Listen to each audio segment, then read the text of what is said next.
A very warm welcome to this video. My name is Gaur and as promised in the ads crisp bonus, I'm going to go ahead and walk you over through not a $80,000 case study, but rather a $110,000 Facebook ads case study. All right.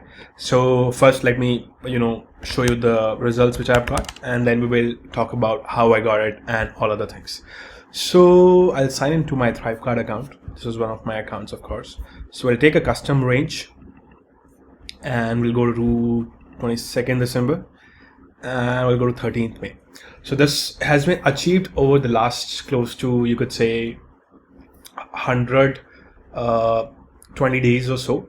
Okay, 120 days, you could say, more or less 120 to 130 days. And this has been done. The stats which you see, which is 113,000 gross revenue and $104,549 is the net revenue, which is after the refunds, of course. So this has been done without any affiliates and 100% purely with Facebook ads. That's one of the most important part to understand. Okay, 100% purely through Facebook ads. Nothing, no other traffic involved whatsoever. So let's go and talk about this. I'll also show you my business manager account just to make sure you get a hang of it. This has been done pretty decently, cleanly with our ads. So let's just go into our ads manager account, and I'll show you the one which has been has done most of the spend for this particular. Let's say clear. Let's say we'll go to let's say Feb to. All right, and here we go. If you could see the amount of that has been spent to this particular campaign. This is just one campaign, by the way. Okay, and there's like 1,700 purchases, you can see, and there's like $46,000 which has been spent on this particular campaign alone. Okay, the cost per purchase and everything. So this is pretty interesting. And when you start a particular Facebook campaign with the help of ads, be it a video ad or a photo ad or any form of ad, it's one thing to actually go ahead and get certain results, and it's another thing where you are hitting like pretty good numbers. Like, for example, we recently did up until the close. I just recently closed the ads on this particular day, which was 8th of May, because we're doing some internal auditing and we would like to improve our product a little bit, the processes behind it and the cash flow as well, because we were spending pretty good amount of money as well, right? So you could see $1,800 a day, or I've been consistently hitting $3,000 a day as well, beyond a particular point. So 3.5k a day, 3k a day, 2.8k a day, 2.5k a day. So these kind of days, it's easy to get $250 a day, but it's difficult to scale it to 2.5k a day, and then it's more difficult to scale it to $25,000 a day.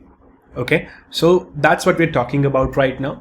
And this video majorly will not talk about the basics of advertising, which is like how to run an ad and all those things. It would rather talk about how do you scale things, because this is actually going from zero to scaling, but this is more about scaling rather than something which is actually just normal advertising. Okay, so I'll just tell you how we did it. We had a launch back in the time, which is September. Okay, we launched our product or project, which we call as StockNation. Okay, and this particular product is a collection of stock assets which people can use, specifically videos, images, vectors, audios and other things, and they can use it further for their making their own videos, projects, selling it to clients and other things. Okay, so that's what primarily this particular product is. Now we launched this particular product in September rather, and we did close to $125,000 in 5 days. So that was what we achieved. Okay, but right now StockNation has surpassed $250,000 in revenue, rather more so if we count the refunds as well. So and post that after that $125,000 launch, we've actually gone ahead and scaled to StockNation to double its revenue, and rather we are targeting $1 million by the end of the year. So that's what the entire story is. And then we have a lot of developments coming into the product, and it is also going to be established as an individual entity. So independent entity rather. So that's what the story is. That's what the behind the scenes is. So we got the initial set of buyers through our launch, which was through affiliate traffic. So we got somewhere around 3,000 sales, if I remember. Okay, and when we got those 3,000 sales, out of that 2,000 people bought. The unique people actually bought in total 3,000 transactions they did, including the upgrades and other parts. So we got the 2,000 buyers initially from Facebook, from affiliate traffic. We took that particular, segment. We went into our Facebook ads dashboard, okay, and we actually went ahead and we got into audiences, and we created an audience. Once we created an audience, we went ahead and we created a lookalike of that particular audience, okay. And after creating a lookalike of that audience, our journey started. So I'll show you what kind of ads I've been using and what kind of copy and everything what I've been using. So you'll see there are a couple of different things which I've tried. So we have one which is a video ad. It is nothing. It is plain demo of you could say our product. It gives us a less than 1 minute demo. It's actually there, and we've gone ahead and generated almost 237,000 views for this particular video. Okay, and then we have 111 shares, comments, and lots of likes. This is one of our ads which has done really good. Then we have another ad which is done really well for us, which is the image ad, of course. Okay, and look at this. This is the image ad which you could see.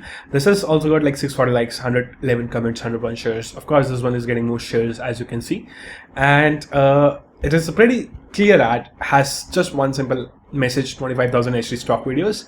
And then I have another message which is lifetime deal alert, StockNation available for a one-time price. This is more towards, it's like a lifetime deal, yes, which is actually a lifetime deal right now, and it is going to soon shift to yearly deal. So anything which we are committing in the ad is not wrong.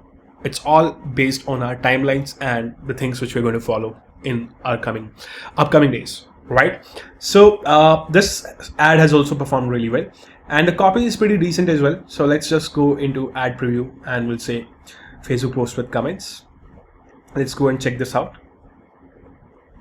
The ad says, are you one of those customers that have paid between $10 and $199 per high definition stock video?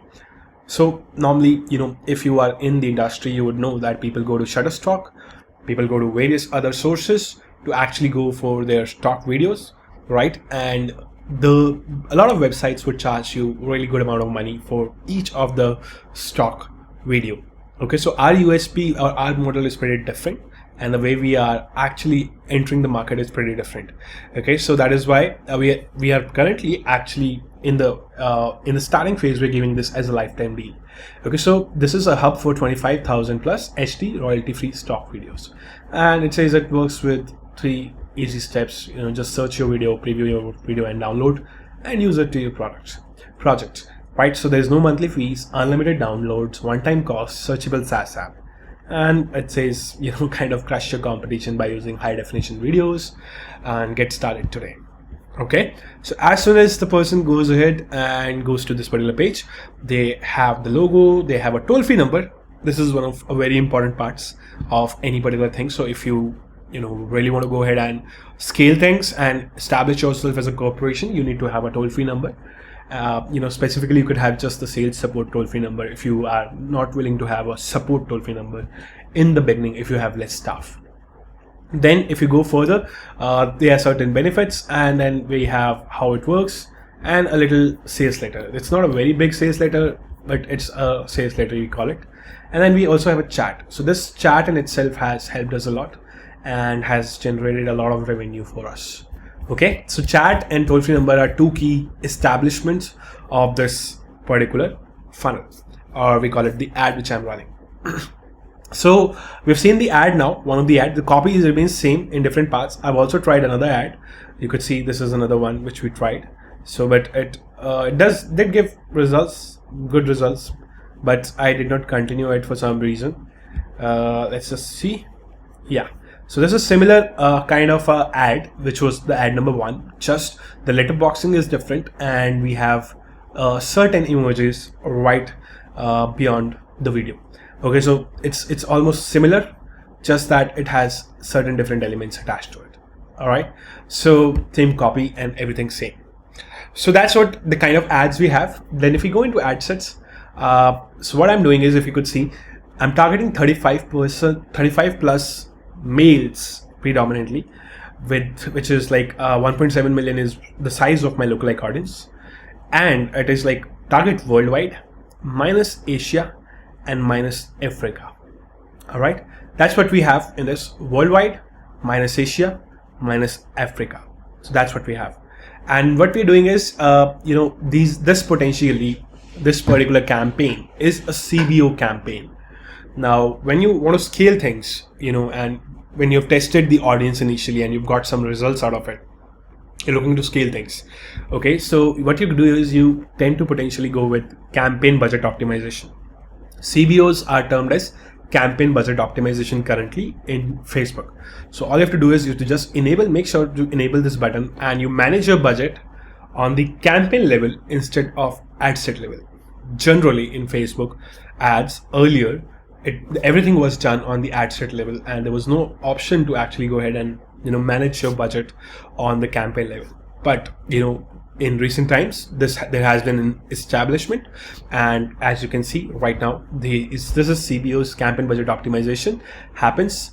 Okay, and you're able to put it at any cost. I've tested this one till $2,000 a day, one CBO, and I've seen a couple of my friends testing one CBO for $25,000 budget a day as well, and both of them with a positive ROI, even with a $2,000 budget CBO, even with a $25,000 CBO, both performing with a positive ROI. So that kind of flexibility was never available to us in ad set level. If we used to do like just ad set budgeting, probably we'll have to duplicate ad sets multiple times in order to scale our product. Otherwise the cost goes up if we increase the ad set budget beyond a particular limit.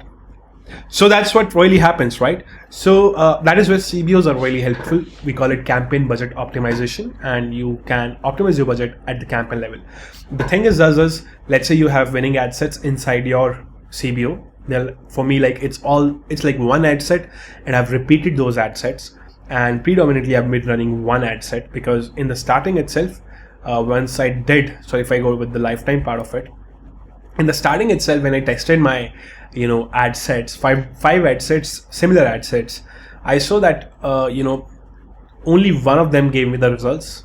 Other four were not hitting it well.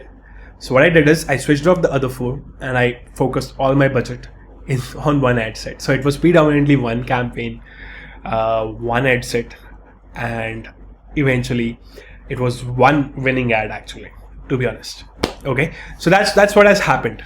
So and it is like the most laziest way to do marketing, because when you're not doing a lot of creatives, testing a lot of ideas, things are bound to go wrong. But this case is pretty different. Okay, so things are pretty well, and things have been well till the time I stop the campaign. So we'll resume the campaign pretty soon. All right, but anyways, let's see what we have right now. So I hope you've got it. One campaign, one ad set, and then of course one ad. That's what I was doing, and the budget was $2,000 a day. Okay, I could probably go ahead and scale this to 10K a day as well as we move forward, and with the same strategy, by being lazy, by not testing a lot of stuff, by not wavering around my message a lot. Okay, and by just making sure my focus is same, and I'm doing the exact thing which I was doing earlier, having my winning part scaled crazily. Okay, so that's what I've been able to do. I've shown you my targeting as well. Males, then 35 plus lookalike audience, of course, that's what I'm targeting, and worldwide minus Asia minus Africa. So I try to exclude tier 2 traffic, tier 3 traffic, which is Asia and Africa, and I tend to go with worldwide traffic, and we target worldwide with just plain English sales pages. We don't have a customized sales page for this. For example, we're not doing Spanish sales page for Spanish people. We're not doing a Portuguese sales page for Portuguese people, and so on. We have an English sales page for all kinds of people.